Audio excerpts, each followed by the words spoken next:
The stars above Outpost K9 had always been silent. For nearly 200 years, the little listening station at the edge of Sector Worma had picked up nothing but the usual drifting junk signals. Static from collapsed worlds and pirate codes trying to stay hidden. Commander Alex Yarrow, a lean, tired-eyed Varnali officer with silver scales and a sharp mind dulled by decades of boredom, had grown used to the silence. But silence didn't last forever. On the 192nd cycle of his post, just before shift change, a sound came through a deep pulse, old and low, like something breathing after centuries of death. He almost ignored it. Almost. But something about that tone. It wasn't like anything he'd heard before. It was too precise, too steady. It carried a frequency marker long considered dead, a forgotten Earth Navy encryption code, decommissioned.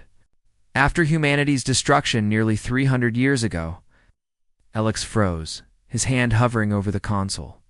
His junior technician, a young Saren named Ulta, glanced over. "Is that?" "It can't be," Alex whispered, voice tight.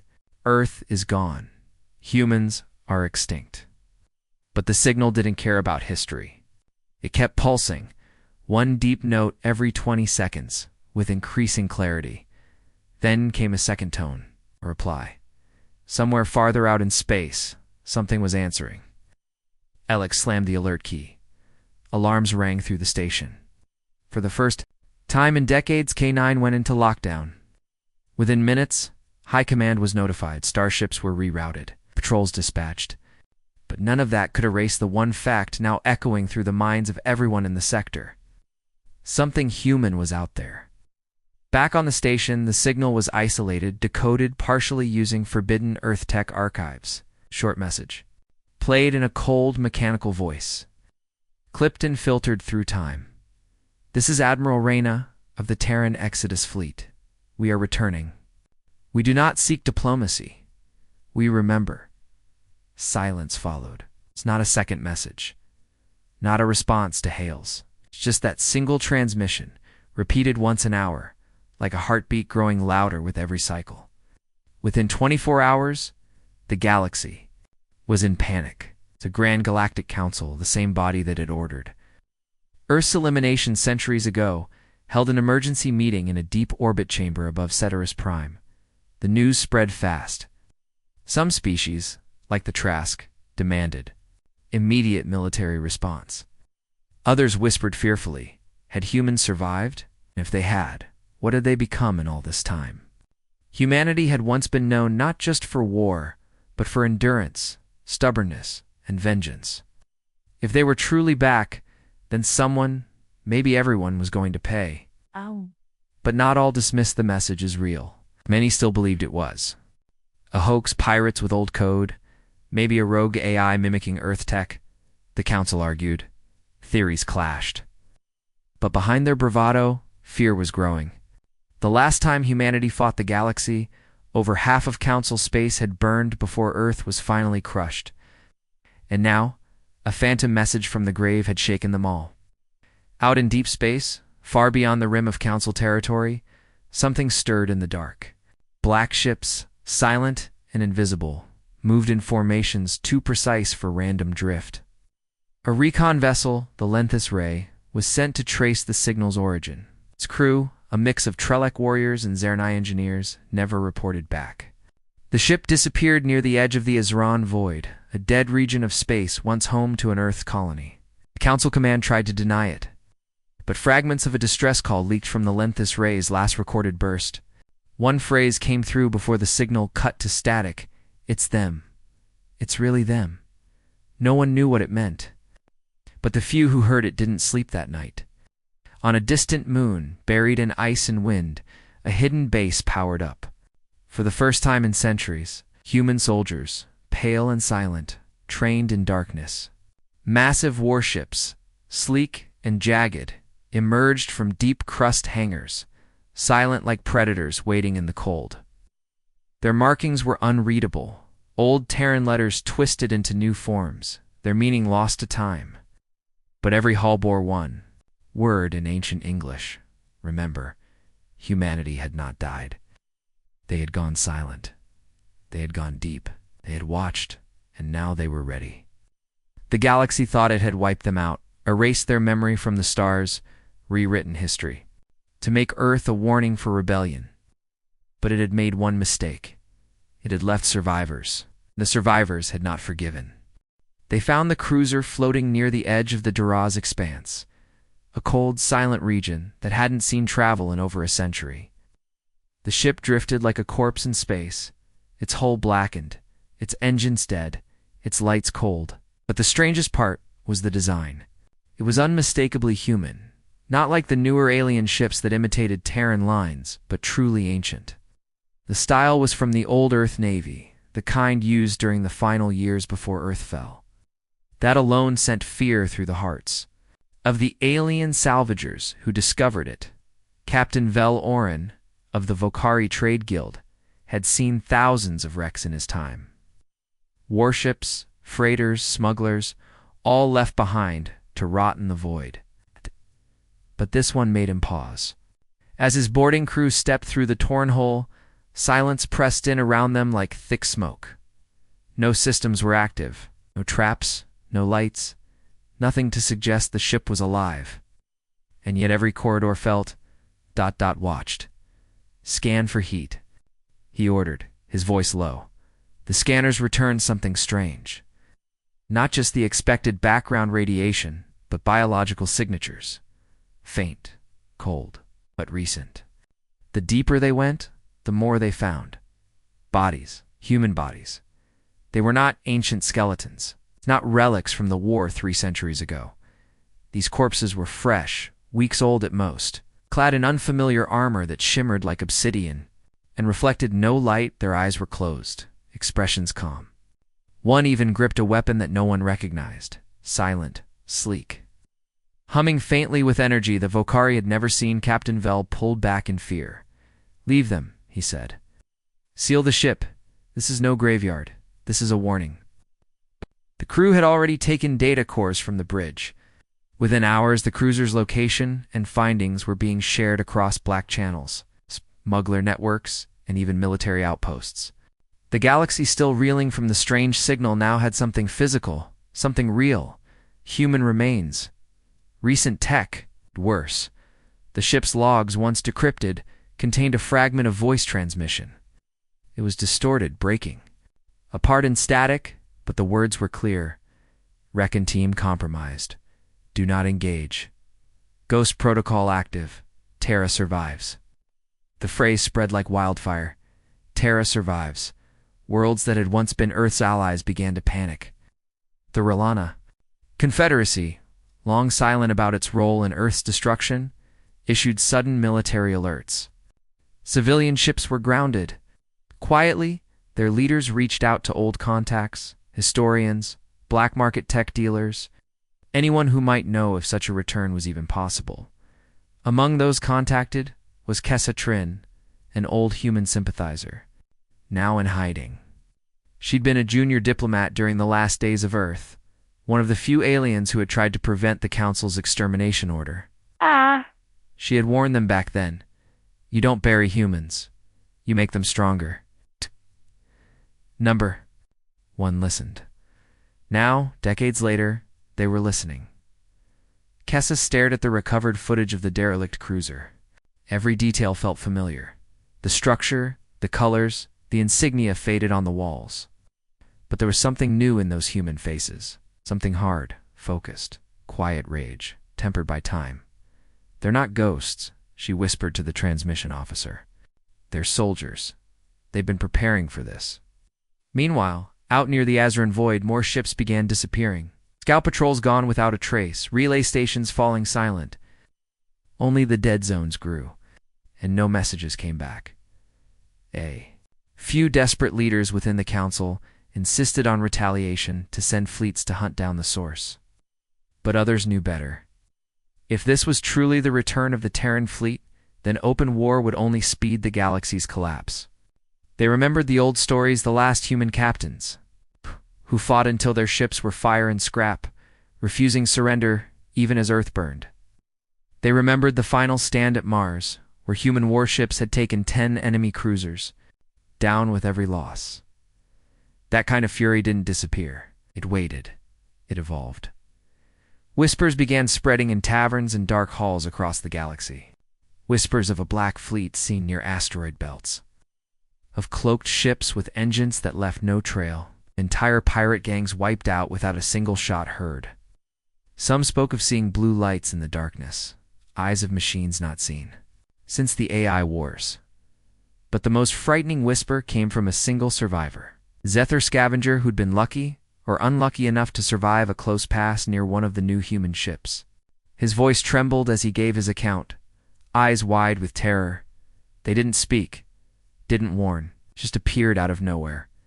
Their ship was silent, black, like space itself, but I saw markings, letters, human ones, in their symbol. It wasn't Earth. It was something worse. Like Earth had become something else, something colder.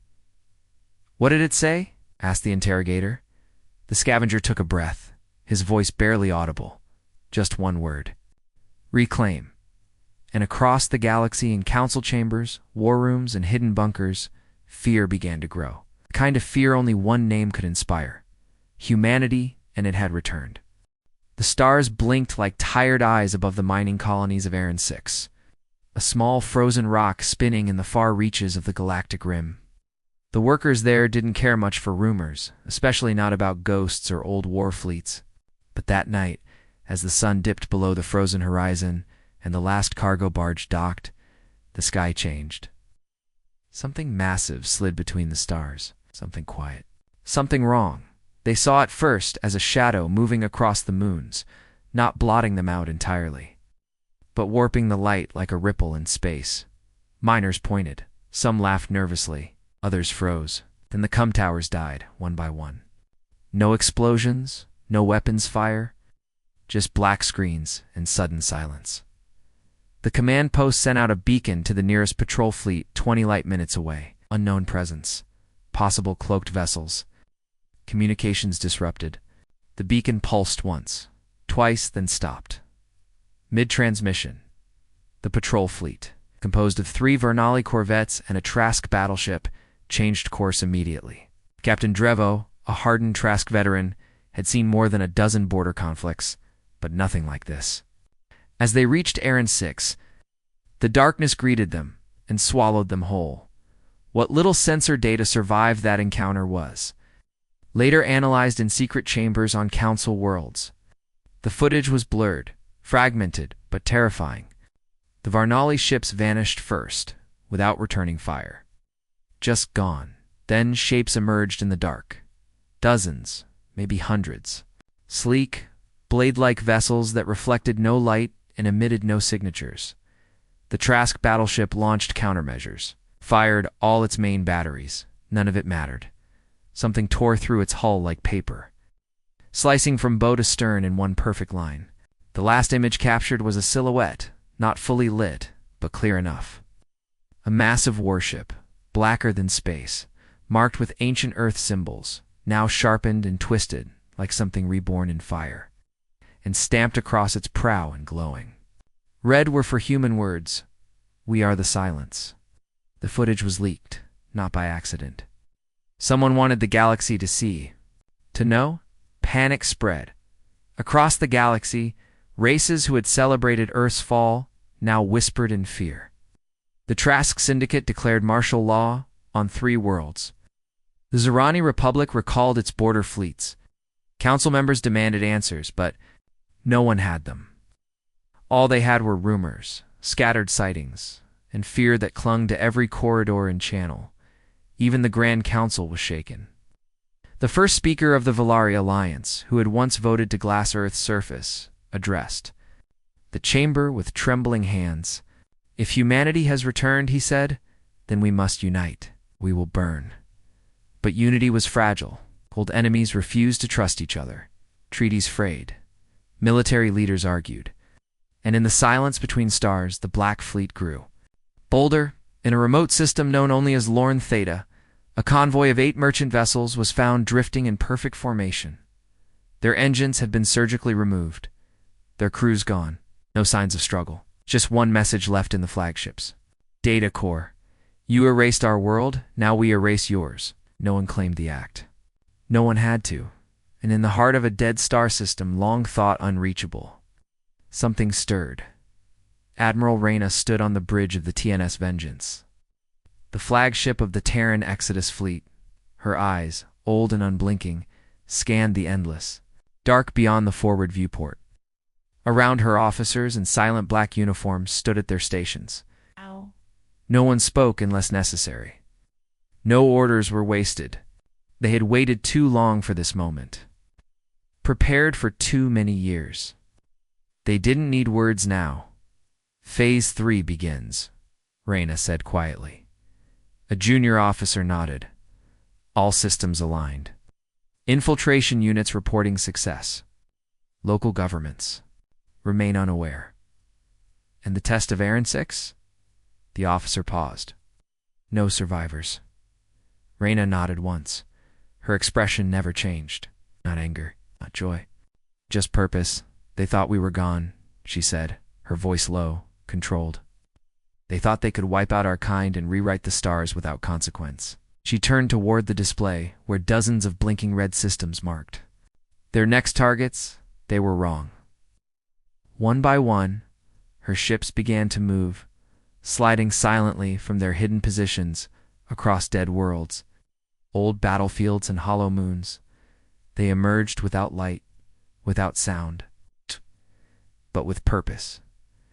They didn't come to conquer. They didn't come to negotiate. They came to remember. To make the galaxy remember, on the far edge of space, in the Meridian Belt, a single listening post caught a transmission. 5 words. Holston deep code.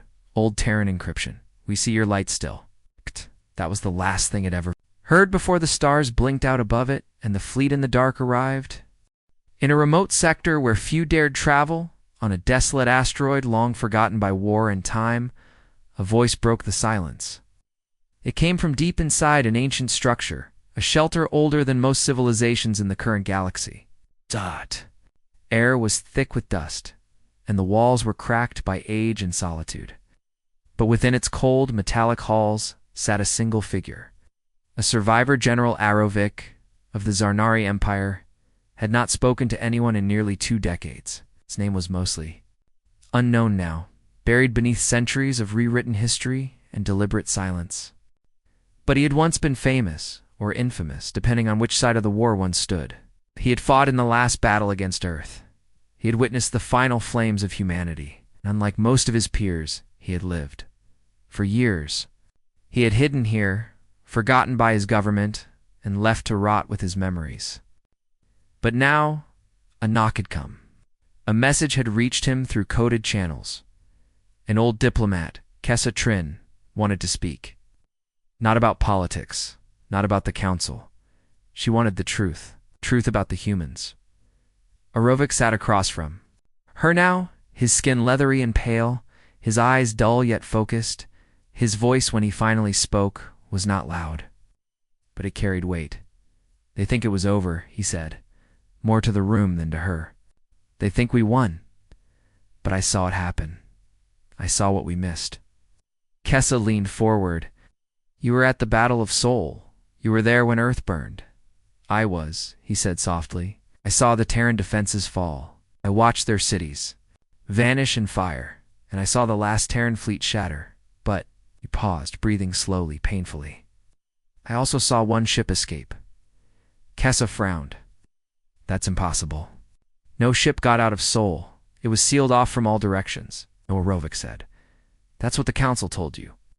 That's what they told the galaxy. But it isn't what happened. I commanded the outer blockade.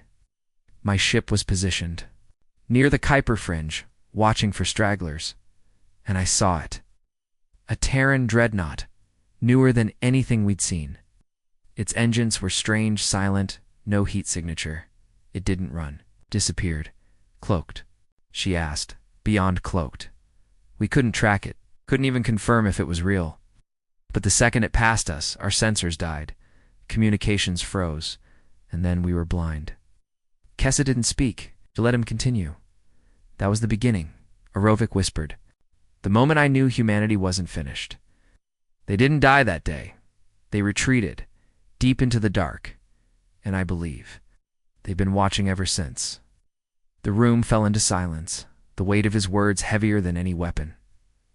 Across the galaxy, strange disappearances continued.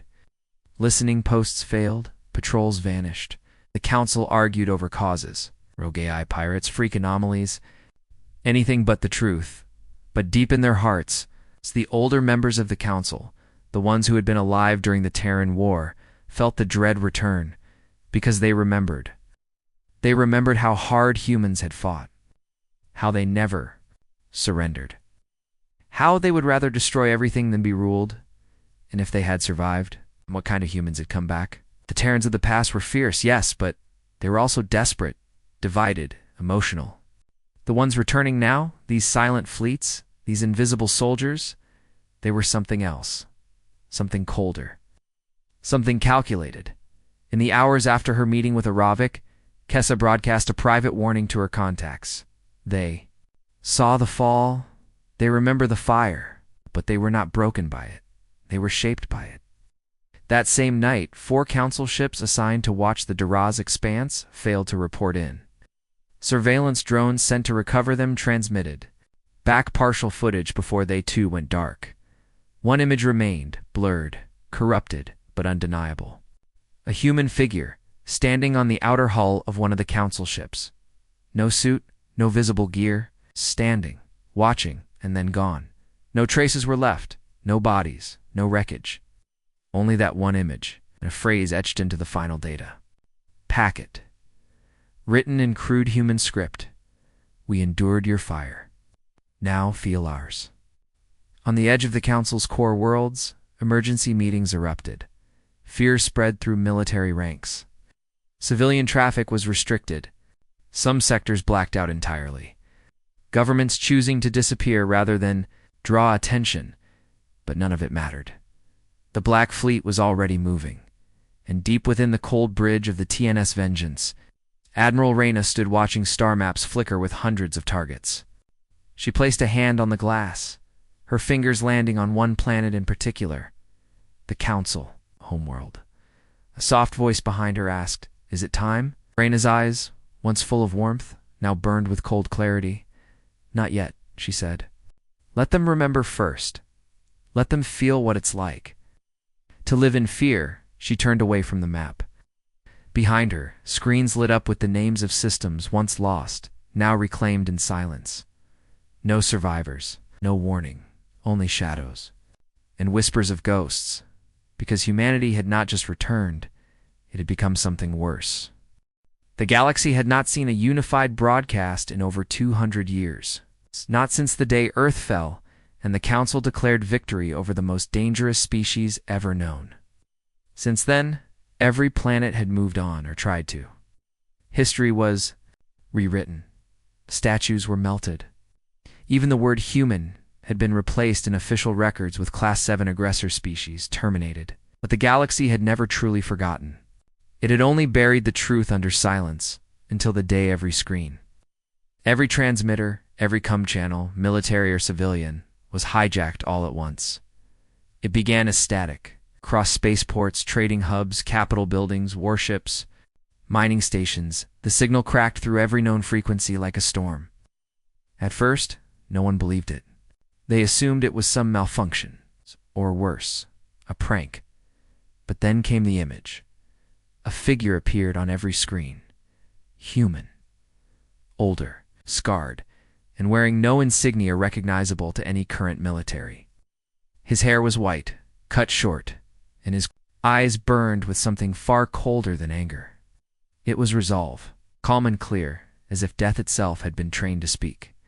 "My name is Admiral Reyna, of the Terran Exodus Fleet." The voice said, calm, slow, and echoing through every corner of space. "I speak not for revenge. I speak for memory." Billions stopped in their tracks. The Admiral continued. "You thought we were dead? You told your children we were monsters, wiped away in your great cleansing of Earth? You rewrote history. We remember." The screen shifted behind him, now showing the burning skies of Earth as orbital cannons lit the planet in fire.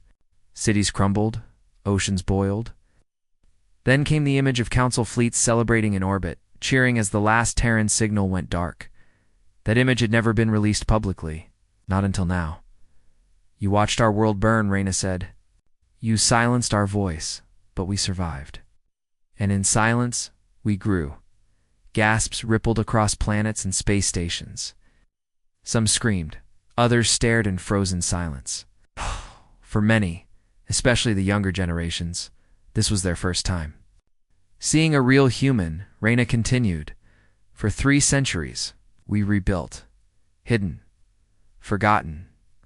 We learned not just how to fight, but how to wait. How to listen. How to understand what you fear most. And now, we are no longer what we were. We're something else." The image behind him shifted again, showing glimpses of the Black Fleet. Thousands of ships, sleek and silent, gliding through space like blades. No lights, no markings, just motion. "We do not come to negotiate. We do not come to conquer. We come to remind you that the dead do not stay buried." Across the Council's core worlds, panic erupted. The Valari ambassador collapsed mid-session. The Trask warlords recalled entire outer fleets to defend home territories. On Zarnari Prime, where the final vote had been cast to destroy Earth long ago, riots broke out within hours. Every world that had stood against humanity now found itself asking the same question: what will they do next? And still, the broadcast did not end. "Some among you," Reyna said, his voice lower now, "may think surrender is possible, that we will forgive. But hear me now. We are not here to listen. We are here to be heard, to be seen, to be remembered." The screen faded to black, but one final message pulsed in red on every terminal. "We are the silence between your words. We are the dark between your stars. We are humanity, and we have returned." And then all screens went dark. The silence that followed was not peace, it was dread. In the hours after the transmission, entire systems shut down their border trade. Civilian travel halted. Governments collapsed in panic. Even the Council, proud and eternal, could not agree on what to do. Some members argued for surrender, others for war, but none had any plan. None could predict where the first strike would fall, but the first strike had already happened. The message was the weapon. A psychological blow so deep it fractured the illusion of safety that had held the galaxy together for generations. And while the Council scrambled for answers, while their military leaders barked orders into voided channels and panicked admirals checked sensor grids in every direction, the Black Fleet moved in silence. With precision, one world had already fallen. It was an unimportant mining colony on the edge of space. No defense grid, no alarms triggered. It's just a missing planet, and a single word carved into the crust with energy. No species had ever seen before. REMIM-BRAN, Admiral Reyna. Standing aboard the TNS Vengeance, watched it all unfold with quiet patience. He did not smile, he did not speak. He simply waited for the galaxy to realize one thing. This was not war. This was memory, turning in fire. At the heart of the galaxy stood Andakar Prime, the Council's jewel. The most fortified world outside of the capital systems, surrounded by 6 orbital defense rings, home to the most advanced planetary shields, and protected by 4 battle fleets constantly in rotation. It was believed to be impenetrable. It was where treaties were signed, invasions planned, rebellions crushed before they could begin. And yet, no one there felt safe anymore. Not after the message. Not after the Terran voice reminded the galaxy of what it had tried so hard to forget. Andakar's skies were always full. Merchant vessels gliding between orbiting cities patrol. Cruisers scanning traffic. Even tourists watching the great military parades from the domed spires. But then the skies grew quiet. It began with a silence no one understood. Every satellite in orbit blinked offline in less than 3 seconds. Emergency backups failed next. Civilian traffic control collapsed. Then the shield generators, powered by 4 separate planetary cores, went dark. No alarms triggered. No systems screamed warnings. The world simply went. Still, By the time the Council's Defense Ministry activated emergency protocols, it was already too late. From the black void beyond the far side of Andakar's sun, a fleet emerged not with the burn of engines, not with thunder or fire, but with silence. Hundreds of ships, long, sharp, and black, moved in a formation tighter than any known species could coordinate. They did not broadcast identification. They did not respond to hails. They simply advanced. Council Admiral Jareth Thax stood in the command tower of Orbital Ring Alpha when the first sighting came through. He was one of the oldest active commanders, a hero of 2 border wars. He had never feared an enemy before. But when he saw those ships, those human ships, his breath caught in his throat. "There. Beautiful," whispered one of his officers, barely able to look away. "No," Thax said. "They're perfect. It's the danger." The defense grid opened fire, a wall of plasma, railguns, and missile clouds stretching across orbit. The Black Fleet didn't dodge. It simply disappeared. One moment it was there, the next, it was behind the defense ring. A blink, a glitch. In space, the Council fleet scrambled to respond, but the first orbital platform detonated before orders could even be given. Then the second, then the third. Precision strikes, surgical and quiet, cut through Andakar's defenses like paper. Council ships returned fire blindly. Some exploded without ever seeing what hit them. Others drifted, systems fried by weapons no one understood. Shields were ignored entirely. Hulls were sliced by energy so concentrated it never even caused fires, just clean cuts, silent death, down. On the planet, cities erupted in chaos. Military forces tried to launch. Communications were jammed. Across every continent, the skies shimmered with re-entry burns. Not dropships, not fighters, but strike pods. Thousands of them, falling. Like meteors, each one carried a human, not the humans of old, not soldiers from Earth's last war. These were something new. They moved fast, wearing armor that bent light and reflected no scans. Their weapons made no sound. Their tactics were terrifyingly efficient. They didn't hold ground. They didn't occupy. They entered a building, eliminated their target, and vanished. Entire command centers were emptied in minutes. Council Marines fought bravely, but they were outmatched. Their bullets hit shadows. Their grenades exploded into smoke. One transmission, intercepted from a frontline battalion, was all that survived. The assault. They are ghosts. We can't see them. We can't stop them. They don't die. They erase. By the end of the second hour, the planetary shield towers had collapsed. The last defense fleet was gone. Andakar's sky was blackened, not with fire, but with human warships, hanging above them like blades waiting to fall in the High Council.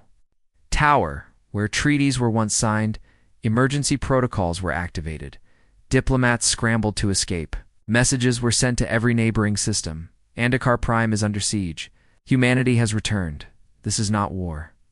This is extermination. And then, a final broadcast lit up every remaining screen across the world. Admiral Reyna appeared again, this time not in shadow, but in full light. Behind him stood the bridge of the TNS Vengeance, silent, humming with power. His voice calm and precise echoed across the dying world. Andakar Prime. You once voted to erase Earth from the galaxy. You celebrated our extinction. Today, we return the favor. There was no rage in his tone, no hatred, just fact. And then the feed cut. The final image seen from space was Andakar's skyline, still and golden under the twin moons, as hundreds of light spears descended in perfect lines. The city vanished. The moons turned red, and the Council's illusion of power shattered, because this was not a warning. This was a demonstration, and humanity wasn't asking for tension anymore. They were taking it. The Council homeworld Velmora sat under a blood-red sky. Not from war, not yet, but from the fires that still burned across its neighboring colonies. Smoke from 1,000 shattered worlds drifted through space like a funeral shroud. One by one, systems had gone silent. Trade routes vanished. Defense fleets never returned. Some planets had been left empty, their populations removed without a trace.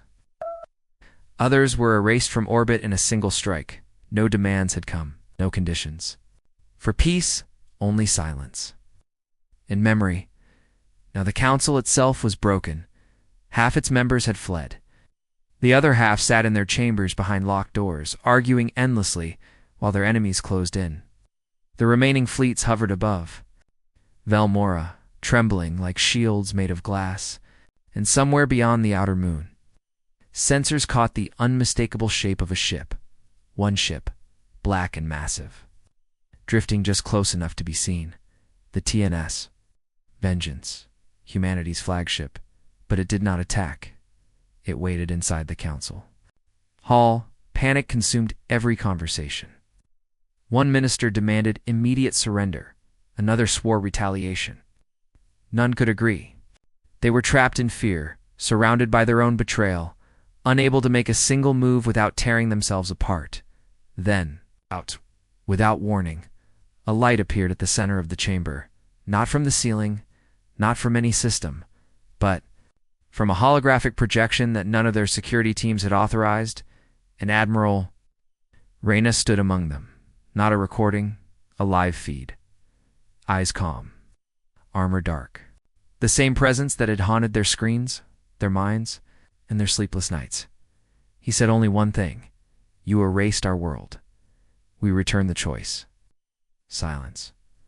One of the ambassadors, a young Valari noble barely old enough to remember. The war stood and asked the question no one else dared. "What do you want?" Reyna didn't blink. "Nothing. We already have what we want. This is the end." "Then why are we still alive?" Another shouted. "Haven't you destroyed Velmora like the others?"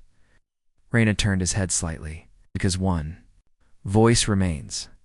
Confusion rippled through the chamber. Then a door opened behind the council's seats, and someone stepped in. She was tall, slender, but unmistakably human. Pale-skinned, golden-eyed, dressed in black robes, not of war, but of something older. Her presence struck them all silent. "I am Lyra," she said, "born of two worlds, human and Valari." The chamber froze. She was a hybrid, an impossibility, a secret the galaxy never wanted known. The child of a human refugee, one of the few who had survived the fall of Earth in hiding, and a Valari noble who had protected him against council law. She stepped forward slowly. Eyes steady. "You thought we were gone? But your children are not loyal. They carry our blood, our memory," the council screamed. Some rose to flee. Others shouted orders to guards. But no one moved. The room was locked from within. Reyna's voice echoed once more. "Kill her, and the fleet falls. Let her speak, and we leave." Lyra raised a small device in her hand, a sphere of glowing light. Within it was a record, a full transmission from the early days of the Terran War. A council meeting. One never meant to be released in it. The truth was laid bare. The council had not waged war on Earth. Out of fear, they had done it out of greed. Earth had discovered something beneath its crust, a resource so rare, so powerful it could fuel entire systems. The council demanded access. Earth refused. The war was not for peace, it was for power. And now the truth burned through every screen on Velmora. Oh.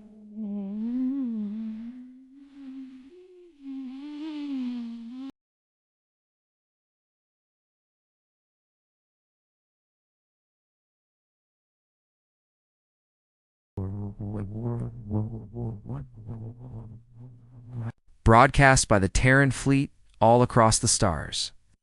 The story changed in a heartbeat. Humanity had not been the monster. The council had, and the galaxy. Watched, Lyra stood still, waiting, and Reyna's voice gave the final choice. "We can end it here now. Let her speak for you. Or we finish what you started." The council had no weapons, no fleets left that could win. They had only fear, and one final chance. In the shadows of the chamber, an elder minister, one who had voted for Earth's destruction centuries ago, stepped forward and knelt. We were wrong. And the silence that followed was heavier than any cannon blast. Outside, the TNS Vengeance turned slowly.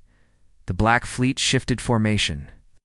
The ships powered down their weapons, and then vanished, not in light, not in flash, but in shadow, gone without a trace. All that remained on Velmora's skies was a single transmission, burned into the communication grid as a final message. Memory returned. Judgment passed. Choice made. And across the stars, the name humanity no longer echoed with fear, but with warning, because they had returned, and they had let the galaxy live. For now. Velmora's skies stayed quiet for days after the Black Fleet vanished. No more strange signals, no more surprise strikes. The once frantic council chamber was now a graveyard of whispers. Every surviving member sat in stunned silence, surrounded by the weight of everything they had done and everything they had almost lost. But it wasn't over, because humanity didn't just come for vengeance. They came for history, across the galaxy. Dormant beacons activated, placed long ago on hidden moons, dead asteroids, and forgotten Earth colonies. Each one contained data, messages, and footage stored by the Terran Exodus fleet. Together, they told a story that had never been allowed to surface, and now, every species in the galaxy was going to see it. In one system, a trade station received a file simply labeled Soul. Inside was raw footage, the final hours of Earth, civilian transports denied exit, children crying in shelters, cities vaporized from orbit, council fleets celebrating the destruction. In another system, a message beamed onto public screens in the middle of a crowded plaza. It showed Earth scientists offering peace, negotiating for coexistence, all while the council moved fleets into position behind their backs. In thousands of worlds, the lie unraveled, and the truth screamed through space like fire. For years, the council had painted humans as violent, reckless, uncontrollable.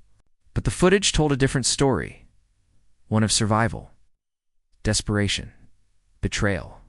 In silence, the most terrifying part wasn't what the humans had done, it was what the council had done to them.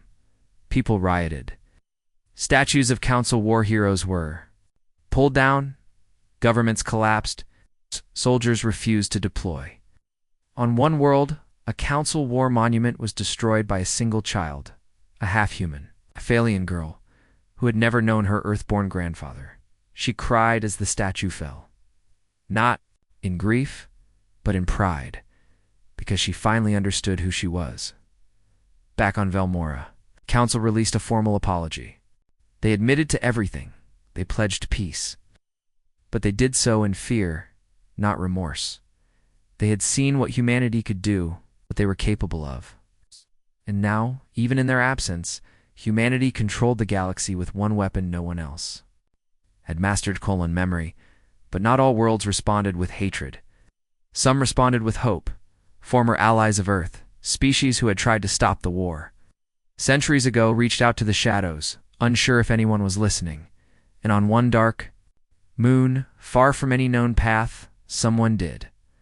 A single Terran officer appeared, young, calm, and unarmed. She sat at a table inside a neutral zone dome and said only one thing to the alien delegate across from her. We never wanted conquest. We wanted truth. And now that truth is yours to carry. She slid over a data drive, stood, and left. No ship was seen, no signal tracked. She was gone before anyone could stop her. Inside the drive were blueprints for energy, for medicine, for food, for rebuilding. It was the final act of the Terran fleet. Not a weapon, not a threat, a gift. The galaxy was left shaken, divided but alive, and more importantly, awake. For the first time in centuries, no one feared Earth's silence. They feared forgetting. A monument was later built on the ruins of Andakar Prime, not by the Council, by the survivors of every species who had lived through the return. A giant statue of Earth itself, cracked, scorched, but still standing. At the base of it were carved the only words Admiral Reyna had spoken after the end. We were not your monsters. You were. But beneath that, someone no one knows. Who etched something else a single sentence? In old Earth English, we came from fire. We returned in silence. We leave you in memory. And so humanity vanished again. No ships remained. No signals. No soldiers. Only the long shadow of history. And the question every child now asked when they looked up at the stars. If they come back again, what choice will we make?